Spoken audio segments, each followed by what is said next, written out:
Broadcast Service Radyo Pilipinas. Radyo Publiko ng Bagong Pilipinas para sa Bagong Pilipino.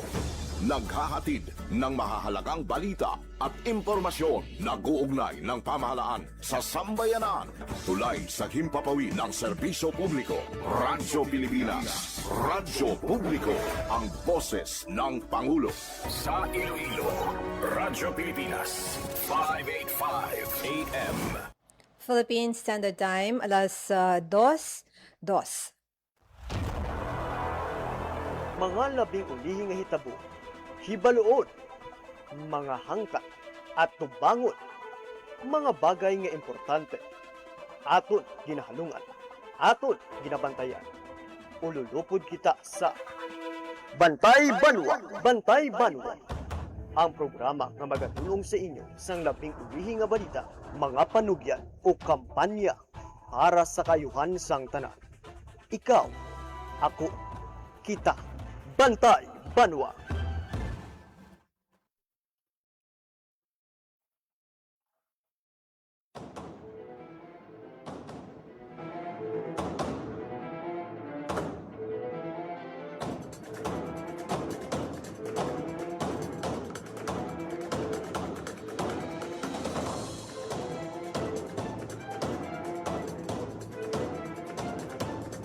Mayong hapon. Mayong hapon sa mga nakatutok karon diri sa Radyo Pilipinas Iloilo.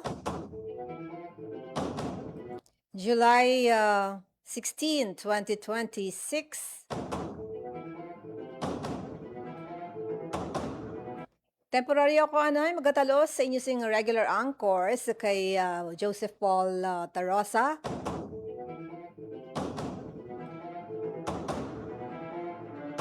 Sa karon nga edisyon sang programa Bantay Banwa ang ato sa pagpabati sa inyo sa pila ka mga pagpahayag sang mga opisyal sang 3rd Infantry Division Philippine Army, particular sa bago nang gid nag-resign o retire si Major General Michael Samson, and sa bahin man sang nagbulusin sa iya ang bagong 3rd ID Commander si Brigadier General Joey Iscanillas.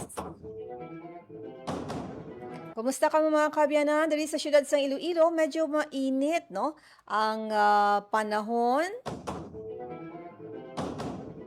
Gusto gid siling sa pag-asa nga dapat maghalong kita after sang paglabay sang mga bagyo. Siyempre pa ang mga nagahiwat, nagahimo sa mga trabaho outside, for example, ang mga ara sa mga dalanon, ang mga traffic personnel, no, ara sa dalan, sa mga nagabaligya sa kilid sang dalan, no, maghalong-halong. Diri sa Iloilo Science and Technology University o kanang ISAT-U, may ara karon mga kabyanan sang sining earthquake drill. Sa inis mga pamaagi sa syempre pag-educate, no? Make aware sa mga estudyante kung ano ang mga dapat himuon sa tion sang sining paglabay o kung may ara matabo nga linog. Well, anta diri sa syudad sang Iloilo, madamo sa mga matag-as nga mga building. Diri kita sa bahin sang ISAT University sa campus nila, may mga matag-as, madamo na nga mga matag-as nga mga buildings, and dapat mangin alerto ang tanan, particular mga estudyante, kay mga maestra. And as Office of Civil Defense mga kabyanan, sa ilas nga ginahiwat quarterly nga earthquake drill, hindi lang dapat mangin dapat aware every quarter. Dapat mangin aware ni kita mga kabyanan every day, every second, no? Kahit hindi naton mabalaan ang idi nga mga kalamidad nga nagalabay sa aton.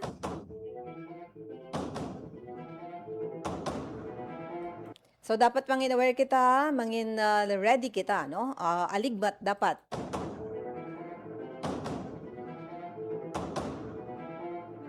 Kung makakuha kita sang pag-asa Iloilo, no?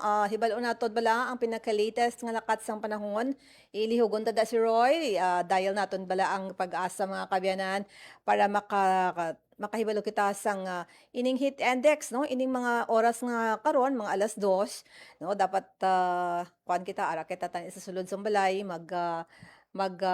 pahandong, no? Hindi kita magwa because ini ang isa sa mga inoras nga medyo mainit sa panit ang ining butlak sang adlaw.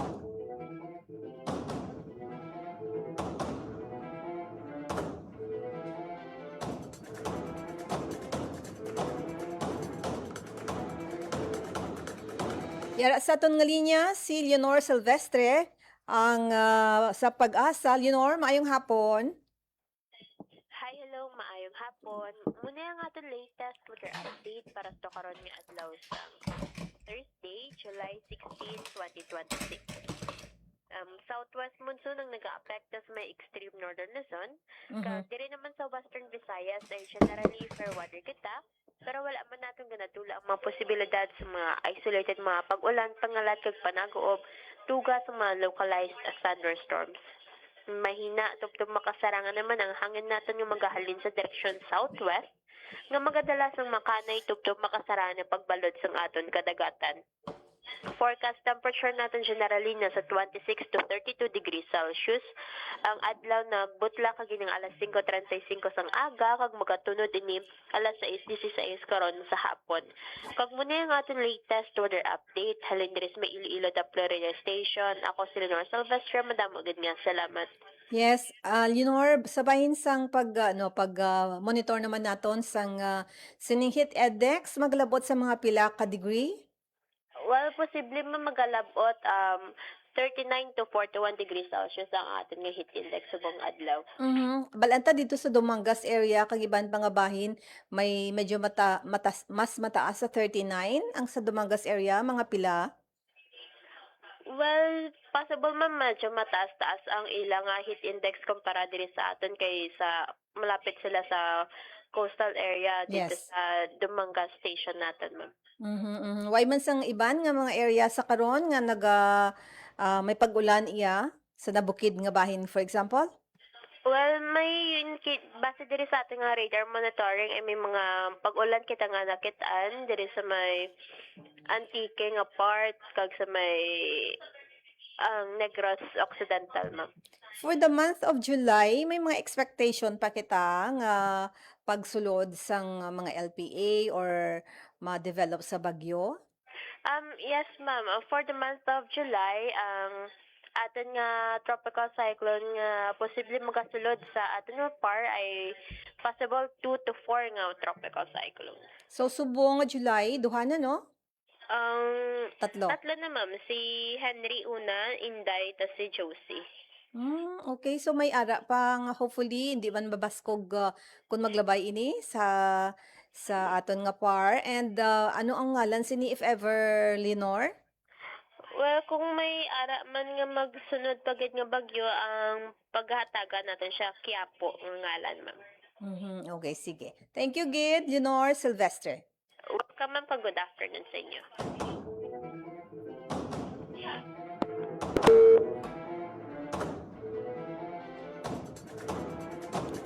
So maghalong gid mga kabyanan sa sining aton sini pagbuwa sa balay, no? Kay ang init grabe gid, no? Basi may mga area nga possible may pagtupa sang ulan o kun pulo panalithi ang aton sinigwa mga kabyanan is kataro or maghilanat kita. So maghalong-halong maghatag ako na isang pila ka mga pahanumdom sa akong pagbalik plasar naton ang mga ginpanghambal Nanday Brigadier General Escanelias, Joey Escanelias, Commander na ng 3rd Infantry Division, Philippine Army. Also, si Commander Major General Michael Samson ng 3rd ID, no? Ang nag-retire mga kabyanan. Standby. Time to celebrate kulturang Pinoy. Tradisyon, musika, sining, literatura at iba pa. Anything and everything fun and Filipino. Ito ang Pinoy Kultura. Kilala Kilala mo ba ang The Rockefellers? Ang pinakaunang Pinoy musical act to land a spot in a prestigious U.S. music chart. The Rockefellers is composed of 4 brothers, Antonio, Junior, Eddie, and Albert, and their father, their pops, Moro Maligmat. Pasok sa number 16 ng Billboard Hot 100 ang kanilang kantang Killer Joe. That was in 1963. Halos 5 dekada pa ang lilipas for a solo Filipino act to surpass this feat. This is when Charis Pempenco's self-titled album debuted at number 8 on Billboard's Top 200 albums. Yan ang Pinoy kultura because our culture is cool. Mabilisang trivia, dagdag talino. Heto na ang Dagling Kaalaman. Mga kababayan, maging alerto sa rainfall advisories ng Pag-asa. Yellow Rainfall Advisory. Kapag malakas ang ulan, mula 7.5 hanggang 15 millimeters sa loob ng 1 oras. Mag-ingat dahil posible itong magdulot ng pagbaha sa mababang lugar. Orange Rainfall Advisory. Mas malakas na ulan, mula 15 hanggang 30 millimeters. Malaki ang posibilidad ng pagbaha, kaya maghanda at maging alerto. Red Rainfall Advisory. Emergency na ito. Higit 30 millimeters ng ulan sa loob ng 3 oras o higit pa. Kapag nakataas ang red advisory sa inyong lugar, huwag mag-aksaya ng oras. Agad na lumikas para sa kaligtasan ng inyong pamilya. Maging handa, makinig sa abiso at laging unahin ang kaligtasan. Kaunting kaalaman na malaking dagdag talino. Abangan muli ang susunod na Dagling Kaalaman. Maging fuel efficient. Planuhin ang bawat biyahe para iwas traffic. Mag-carpool para sa mababang carbon footprint at emission. Tipid na pamasahe, may savings ka na aabot sa 10%. This is a public service announcement from the Department of Energy and this station. Sana'y tiyakin ng mga magulang kong maipanganak akong malusog. Kumain si nanay ng may sustansyang vitamin A panlaban sa impeksyon. Para din sa mata, balat, bumbunan at mga buto. Iron, pampabuhay ng dugo at muscles. Iodine, pang-iwas sa komplikasyon at pagiging abnormal. Importante din ang check-up kay doktor. Kasi healthy nanay, ganda buhay.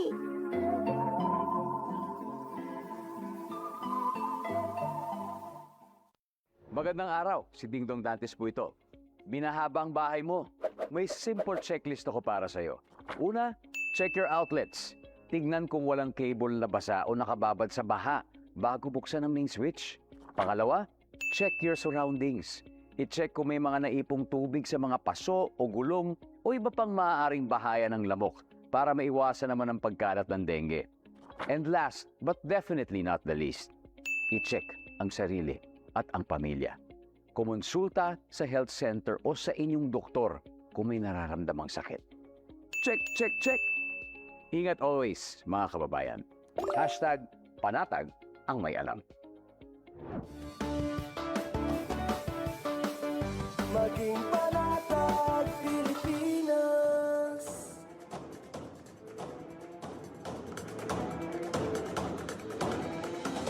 Philippine Standard Time, it's 2:15 mga kabyanan sa ato sing pagpangalagad sa programa ang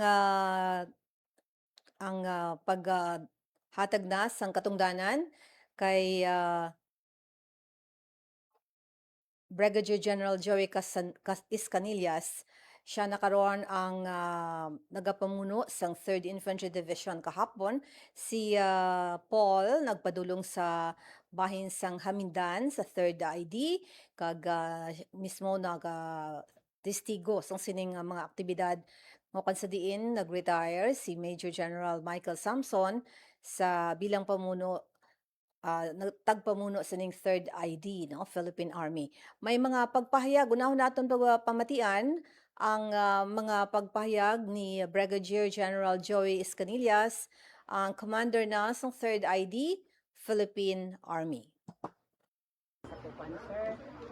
Okay, magandang tanghali sa inyong lahat. I'm very honored to be designated as the new commander of 3rd Infantry Division. Rest assured that kung anong nabuhat o anong nagawa ni General Samson will be continued. No? We will remain steadfast in our mission to preserve peace and protect protect our people and community and in order to further development in the area. Sir, anong magiging priority natin sa pagpupo bilang bagong commanders ng 3rd ID? Of course, may mga remnants pa tayo na naiwan sa mga areas diri sa Panay, Negros. Of course, yan ang medyo unahin natin. We cannot further development and ensure the safety of our community pag nandyan pa yung mga many society. Of course, papuntan and little by little, pag ma-achieve natin yan, we'll little in transition to our territorial defense. So, and of course, palagi naman ang ating HADR operations, palagi naman we are always on call in coordination with the OCD and the MPRMO. So, Sir, ano aasahan ng public, sir, sa inyong panunungkulan? expect for more collaborations, expect for more proactive efforts in preventing our adversaries to conduct atrocities. And of course, we will do that by the collaboration with our LGU, national government agencies, and local government agencies. Sir, may bago ba kayong programa, sir? May bago ba kayong programa sa inyong PE commander to enhance or to bring Yes, of course. Ang pinaka-measure kasi ng success ng operations namin is the economy, no? So it's good that especially Panay is having strides in their economic progress, including the Negros, especially Negros Oriental, Siquijor. These provinces are the major tourist destinations and Cebu. We maintain that. Of course, kung may mga near pa may mga incidents pa sa Negros Occidental side, we will address that through, of course, cooperation with other security forces. Diyan may timeline ba tayo as to para ba set as insurgency free na yung especially yung Negros part natin? We will try to accomplish that by probably, we cannot set timelines actually, but we will try our best, no? If we can reduce them into a very inconsequential level. Ngayon, medyo marami pa sila. But if we can reduce their strength, no? I have in mind already what to do. I will just give guidance to our commanders later when we will having our conference. But rest assured that we will approach in all, we will address all fronts, no? Not only the armed, not only those, the underground masquerades, but including those operating in our bandaras. Sir, hindi na po kayo yung message po niyo sa inyo? Ayun nga, ang ano kasi, ang remnants kasi are just victims, no? They can be, kung ipag-aralan kasi natin ang spectrum ng adversaries natin, mayroon siya near center, near left, mid left, and extreme left. Those that are in the extreme left are called dedicated adversaries. Medyo mahirap na, kasi nung ko mahirap na balikan. Ang remnants are dito lang yan sa near left or mid left. So kayang-kaya natin yan, no? So ang kailangan natin yan is collaboration with the LGU. We will capacitate our LGUs and our national government agencies and local government agencies. Kasi yun nga, ang mga issues na inano kasi dyan is issues that can be addressed by the local government units and agencies. Not all issues na naging kayo sila are because of the military issues, but because of political and economic issues. Sir, hindi na po kayo dito bago sa Western Visayas, from Alimudian po talaga kayo. So far, sir, ano po yung mga nakikita nyo na mga dapat pa pong improve na pwede pang ibigay ng mga project, especially sa mga area na masasabing NPN custom po? Actually, lalo sa Panay, no, the areas has already been cleared, including Negros, no, cleared of influence of the communist terrorists. But, of course, nire-revisit yung mga areas na yan through our mobile community support programs. So kung may makita na nag-exist o nag-recover sila, of course we will address that. So we cannot say for now if sa ngayon sa Panay wala tayong nakitang nare-recover nila na areas na influence uli. But of course we have to study, we have to revisit the the areas that were being cleared by our CSP teams and our troops. And of course, kung may makita tayo na mga na-recover, of course, magde-deploy naman tayo ng teams natin to reassess and assess mga kulang sa we cannot say ano ang kulang until nandun tayo, no? So yon, so reassess, evaluate, and then kung anong kulang, that will be now the time that we will immerse and coordinate with the concerned agencies kung anong kailangan. Sir, do we have plans and programs to strengthen yung moral and welfare ng... The moral and welfare of the soldiers are already in place. We have several programs to enhance or to improve or to maintain, no?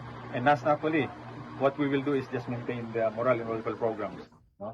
Of course, isa doon is the enhancing or developing of our mental health programs, no?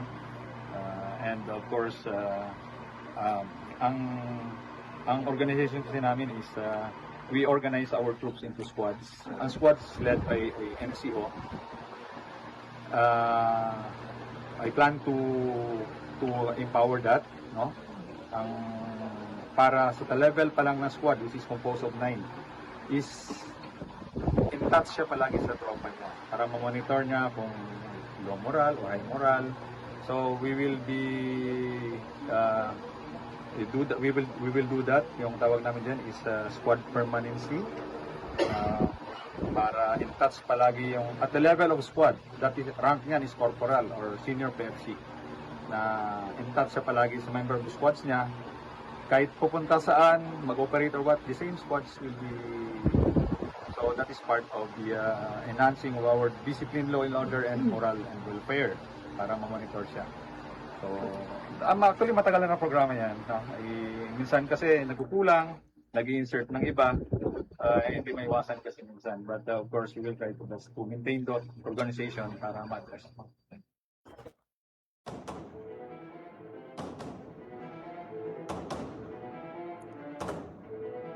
Nabatian ang mga pagpahayag ni Brigadier General Joey Escanillas, Commander ng 3rd Infantry Division, sa iya siniya pagpungko na bilang bag-o no nga nagapamuno sa sining ang hubon no sang mga Philippine Army sa Bilugang Visayas. And isa sa mga napamatian tatong mga kabyanan ang tuhoy sa mga tikang niya kung paano no paano ang iya sining pagpamuno, anong mangin diferensya sa iya sining pagpungko na no. Nabatian tato kay na ang kolaborasyon, nakip na ang effort sini sa pagpabakod man sang proactive no nga mga programa sang militar. And in the island of Panay sunod sa iya medyo wala na gid man sang masyado comparing other regions or areas no kung paghahamblan ang mga rebelde no kay tibalanta mga programa sa gobyerno ang dako ini nga contribution sa pagbalik loob no o kun ang pagbalik sa sabak sa gobyerno sining mga rebelde mga kaabyanan. Yari naman ang mga pagpahayag no ni retired ni si Major General Michael Samson, ang anay commander ng 3rd Infantry Division, Philippine Army. Pamatian naton. With the permission of presiding officer, may I request the troop commander to place the troops at Tikas Pahinga. Tikas! No! Bear with me for the next few minutes. Last ko na to na speech. Maraming salamat. So this is it. The compulsory end. The culmination of 39 years, 3 months and 15 days of active military service, including cadetship. And there's no other way in ending my memorable career in the AFP other than the turning over of my leadership of the 3rd Infantry Division and Joint Task Force Spear to its new commander, Brigadier General Joey Escanillas, as we have witnessed earlier on. Now I will deliver my final words as an active soldier, as a public servant. Well, this is not an unexpected moment, in fact, inevitable. I have been anticipating this event months before as I witness every now and then the retirement of my classmates from PMA Sambisi class of 91 as they end their career at the compulsory age of 57. And just most of them, we offered more or less 39 years of our lives in the noble profession of arms. 39 years of a regimented life. 39 years of challenges and sacrifices. Years of both happy and stressful moments. Years of leading men and women, both in combat situation or in garrison or office works, leading them in times of uncertainty, making difficult decisions, celebrating victories, grieving losses, and carrying responsibilities that only those who wear this uniform truly understand. Years of training and gaining experiences. Years of mixed triumph and frustrations. 39 years of be all that you can be. For me, for us, the Army is not just a mere profession, it has been our life. As my active military service has come to an end, I will retire in peace. That in my heart and in my mind, I can say that I have done my part to the best of my God-given abilities. As I look back in this journey, I step away from the armed forces not with regrets, but with gratitude and pride. My heart is full not because I claim to have accomplished everything, but because I know that in every mission, in every assignment entrusted to me, I gave nothing less than my very best. That for me is the true measure of service. There are many lessons that this profession has taught me. That a soldier never measures success by how many years he served, how many positions he occupied, or how many medals he received. He measures success by the lives he helped protect, the peace he helped build, and the future he helped make possible. As I prepare to leave active service, I do so with a quiet sense of fulfillment. Not because every mission was easy, nor because every objective was achieved exactly as planned, but because I have witnessed with my own eyes how our communities have transformed, how peace and security have steadily taken root, and how hope has placed fear across many parts of this region. As I hang this uniform for the last time, I do not carry any apprehension about what lies ahead for the division. On the contrary, I live with confidence because the foundation we built together is strong. Peace has become a shared responsibility embraced not only by soldiers but by local governments, law enforcement agencies, our partner stakeholders, civil society, indigenous communities, and every peace-loving Filipino. The work continues, not because one commander remains, but because many committed hearts continue to carry the mission forward. As I leave the service, let me express my deepest gratitude to those who has been part of my journey. First and above all, to our Almighty God. Every promotion, every assignment, every victory, every challenge, every moment of protection in combat, and every blessing that my family and I have received came only because of His grace. Looking back, I realized that many times it was not my strength that carried me, it was His guiding hand. To my precious family, my wife Emily, and daughter Michaela Isabel, the source of my strength and inspiration, my Delilahs, my 3 stars, 3 and 3rd and 4th star, my peace of mind in this crazy world, the core of my existence. God, thank you for taking care of our home and meal while I'm away. I know it has been challenging and difficult, but don't worry, I'll be with you now always. maybe beginning later this afternoon. Ba? Whatever success people see in me today has always been built upon your sacrifice behind the scenes.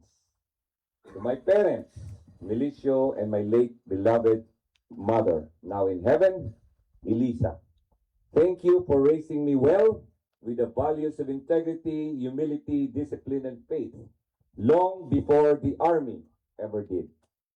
To my brothers and sister, Nathaniel, Emmanuel, and Melissa, thank you for your love, encouragement, and support throughout my journey. To the Commanding General of the Philippine Army, Lieutenant General Antonio Navarrete, sir, and the Commander of Visayas Command, Lieutenant General Fernando Reyes, Bok, thank you for your trust, confidence, and guidance and leadership. I would like also to express my gratitude to the two distinguished leaders from PMA Class 1987, my former commanders, mentors, and fellow Negrenses, General Cirilito Subihana, and Lieutenant General Roberto Angcani. Sir, thank you for believing in me, for your valuable guidance, and for the confidence you place in me throughout my career. I also owe my debt of gratitude to the remarkable leaders who shaped my career. I have been under so many mentors and leaders, but I wish to acknowledge a few whose influence has been truly pivotal in shaping the soldier and leader I am today. To Major General Reynaldo Alcacid, who mentored me during my time in the 102nd Infantry Brigade. To the late Major General Danilo Lucero, my former chief at the AFP Public Information Office. To my former commanders in CRS, the late General Pangilinan and the late General Sajarin. To the Governor Hermenes Ebdani and General Gregorio Katapang, who guided me during my assignment as Battalion Commander of the 24th Infantry Battalion in Zambales. To General Hernando Eriberi, whom I had the privilege of serving as Executive Assistant and later Head Executive Assistant of the Office of the Chief of Staff. To my former commanders here in the Spearhead Division, Major General Eric Binoya, sir, Lieutenant General Benedict Arevalo, and Major General Mariam Sison, thank you for leaving footprints that help guide my own command. To all governors, mayors, local chief executives, national government agencies, and Philippine National Police and Philippine Coast Guard, our partner organizations, peace advocates, civil society groups, and stakeholders throughout the Western Visayas, Central Visayas, and Negros Island region, thank you for proving that peace is always strongest when it is built together. To my classmates of PMA Sambisi class of 1991, mga mista, thank you for sharing this lifelong journey of service. To my classmates from the Negros Occidental High School, batch 85, thank you for reminding me that friendships truly endure the passage of time.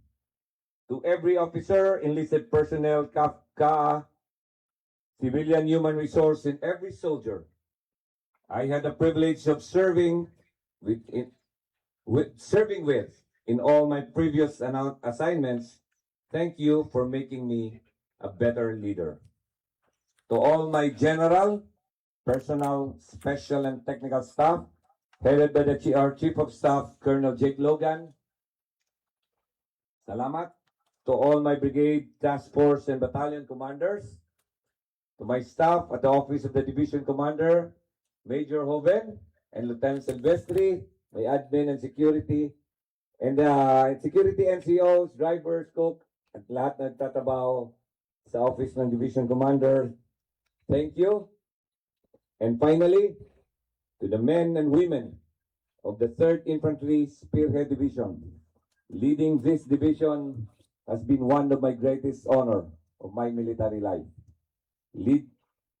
People often recognize the commander, but every accomplishment attributed to me was in truth the product of thousands of dedicated men and women quietly doing their jobs with excellence every single day.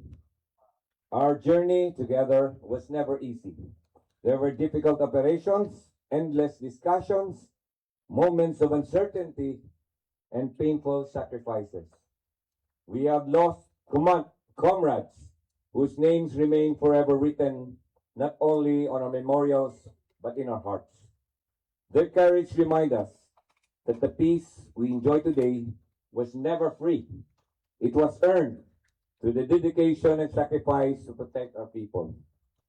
Because of your professionalism and commitment, this division helped create conditions where peace could take root and communities could move forward with confidence. History will remember that you were among those who transformed former conflict-affected areas into places where development could finally flourish. That is a legacy no one can ever take away from the Spearhead Division.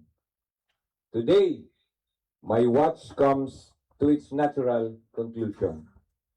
Every soldier eventually reaches the moment when he must pass the colors to another leader. Mine has simply arrived. To Brigadier General Joey Scanillas, Joey, today you inherit not merely a position, but a proud tradition, built by generation of Spearhead troopers. I know your competence, I know your values, and I know your heart for soldiers and for the Filipino people. I have every confidence that under your leadership, the Spearhead Division will continue to become stronger, more capable, and more responsive to the needs of the nation. To every officer, enlisted personnel, and civilian employee of this division, support your new commander with the same loyalty, professionalism, and commitment that you generously extended to me. Remain disciplined, remain mission focused, remain humble in victory, remain fearless against those who threaten our people, and continue to be warriors in battle and servants in peace. Carry forward the proud tradition of the Spearhead Division, not only as a fighting force feared by our enemies, but as an institution deeply trusted by the communities we serve. As for me, I may be taking off this uniform today, but I will never stop being proud to have worn it.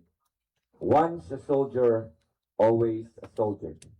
To everyone who became part of my journey, thank you for allowing me the privilege of serving beside you. Thank you for making my military life meaningful. Thank you for giving me memories that I will treasure for the rest of my life. And finally, as I salute you one last time as your commander, I live with a heart full of gratitude, immense pride, and complete confidence that the Spearhead Division will continue to soar to even greater heights. Maraming salamat po.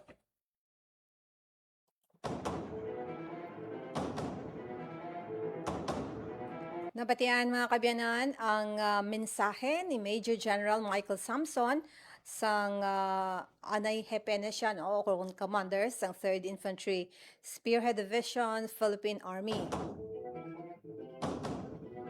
Medyo malawig-lawig man ang pagserbisyo ni General Samson sa bahin sang Visayas, no? And may mga pila pa ka mga accomplishment nga makabig nga mga major accomplishments ang iya sini nga pamunuan sakop sini sa Visayas.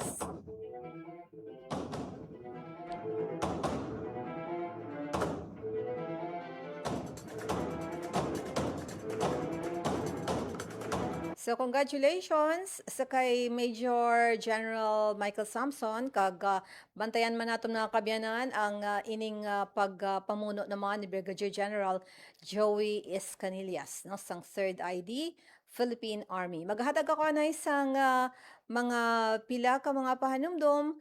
Standby.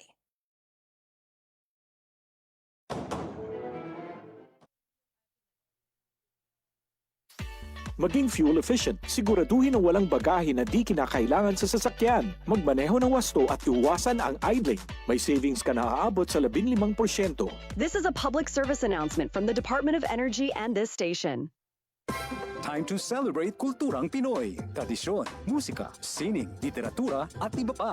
Anything and everything fun and Filipino. Ito ang Pinoy Kultura.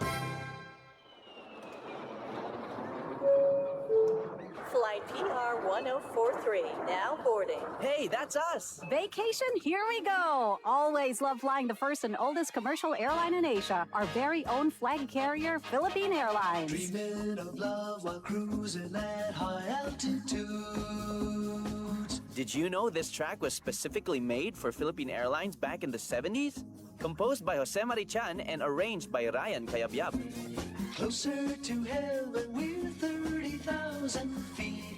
Brings back good old memories, at the same time, creating new ones with a new generation. Oo, ang ganda pa naman ng kanta. Leave all your worries as we soar over the clouds. I don't know about you, but I always feel a sense of pride every time I see our flag carrier on airports or up flying high in the sky. They'll be shooting stars through time and space. Yan ang Pinoy Kultura because our culture is cool. Maging mapanuri, huwag maging biktima. Ito ang karanasan ni Joanna, Elena at Shona. Sinabi niya sa nanay ko, mabibigyan nila ako ng trabaho. Pwede niya daw akong gawing singer. Sa abroad daw. Doon ako pupunta para magtrabaho. Hindi niya sinabi yung trabaho ay sumayaw ng nakahubad. Kinulong ako kasama ng mga ibang babae at hindi pinakain. Umabot ako ng Singapore. Pinilit naman ako makipagtalik sa mga foreigners. Doon ako nabuntis. 15 years old lang ako noon. Dito sa Pilipinas, 100,000 na bata ay pinapasok sa sex trade. Ang child trafficking ay isang krimen. Mag-report sa Action Line 02-1343. Hindi mo kailangang makita ang mga mukha nila para maramdaman ang takot nila. Isang paalala mula sa ECPAT Philippines, Interagency Council Against Trafficking, PIA at ng himpilang ito. Magandang araw, si Dingdong Dantes po ito. Dahil taon-taon tayong binibisita ng bagyo, kailangang handa tayong harapin ito. Naalala ko si Mami, meron siyang isang envelope kung saan nakatago ang mga importanteng dokumento para madaling kunin at dalhin kapag may bagyo. Ang misis ko naman, may nakahanda palaging emergency go bag na may lamang damit, gamot, pagkain, tubig at pera na kasya hanggang 3 araw sakaling kailanganin namin pumunta sa evacuation center. At syempre, ang toka ko, bago pa dumating ang bagyo, sinisilip ko na kung may mga butas ba yung bubong o ang ibang parte ng bahay na kailangang i-repair. Nakamonitor din ako sa updates ng Pag-asa tungkol sa bagyo. May kanya-kanyang responsibilidad sa bahay para sure na ligtas ang buhay. Dahil, #panatag ang may alam. Maging panatag, Pilipinas.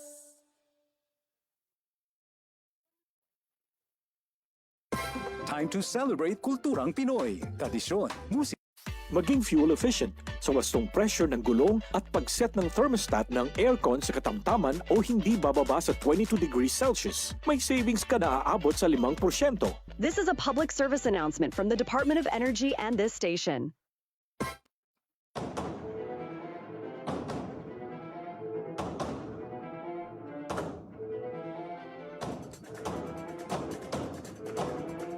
Sa atundugang nga mga impormasyon mga kabiyanan, si Presidente Ferdinando Marcos Jr. gin-expand ang uplift sa dugang pagid nga bulig para sa mga low-income nga mga Pinoy. And sang nagligad o kung kahapon nini sang Thursday, gin-anonsyo sang Presidente ang expansion sang administrations ining uplift kay ginhambal ko ang Unified Package for Livelihood, Industry, Food and Transport o kun uplift sa paghatag sang dugang nga financial support sa mga minilyon ka low-income Filipinos nga naapektuhan sa pagtaas sang gatong kag ini bangod-bangan sa tensyon sa bahin sang Middle East. sa iyas ning mensahe ginpahayag ni Presidente Marcos Jr. ang kusadiin ang gobyerno padayon nga nagahimo sang mga aksyon para mabuligan ng mga Pinoy o kan mga pamilya sini nga makaagom kag makasabat man sa mga pagtaas ning presyo sang gatong kag pagtaas man sa mga presyo sang basic goods. Sa iya sini nga pahayagdugang kun nagataas ang mga galastuhon, mas nagabugat pagid nga aton sini pang-abagahon sang tagsa ka mga Pinoy nga nagapaninguha man nga masabat ang ila sini nga mga kinahanglanon. Ilabi na ang mga Pilipino nga yara sa medyo manubo pagid no o kon mga imol nga mga Pinoy. Sa pagtukod sini sang uplift program, establisar paagi ini sa Executive Order number 110. Nga sa diin, nagsiling ang presidente nga ang gobyerno nag-roll out sang uplift assistance nga ginalauman nga makabenepisyo ang 7.5 million ka mga pumuluyo kag ayara sa 37.5 million Filipinos sa bugos nga pungsod.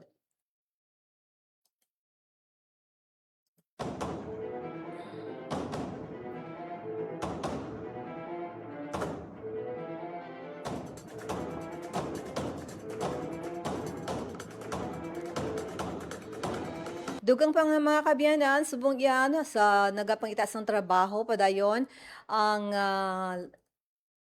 job fair sa bahin sang Kapitolyo Provincial sa Iloilo Provincial Capital, ang Mega Job Fair.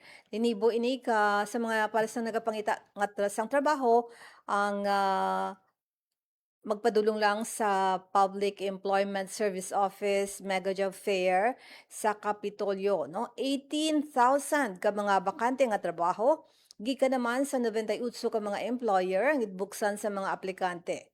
15 ka mga local government units sa probinsya, particular ang Gimbal, Balasan, Pototan, Barotac Viejo, Banati, Alimujan, Sara, Santa Barbara, San Miguel, Zaraga, Igbaras, Tigbawan, Badyangan, kag iban pa, no? Estancia and Carles. Nagtanya gini nga mga municipal local government unit sang libre sakay padulong sa Kapitolyo Provincial.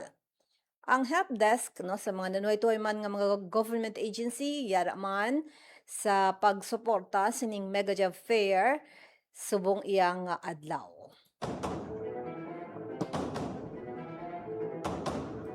Amoyad to ang aton sinigadulong nga mga balita para subong iyang edisyon sang Bantay Banwa. Sa ngalan naman ni Paul De Rosa, ako si Bing Pabiona sa mga kaupod ko sa technical side sa studio si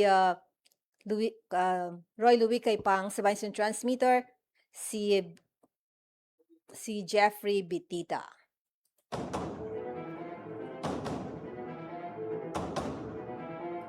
Salamat gid sa inyong pag-upod sa akon. Sa liwat, maayong hapon. Ang inyong tulay sa himpapawid ng serbisyo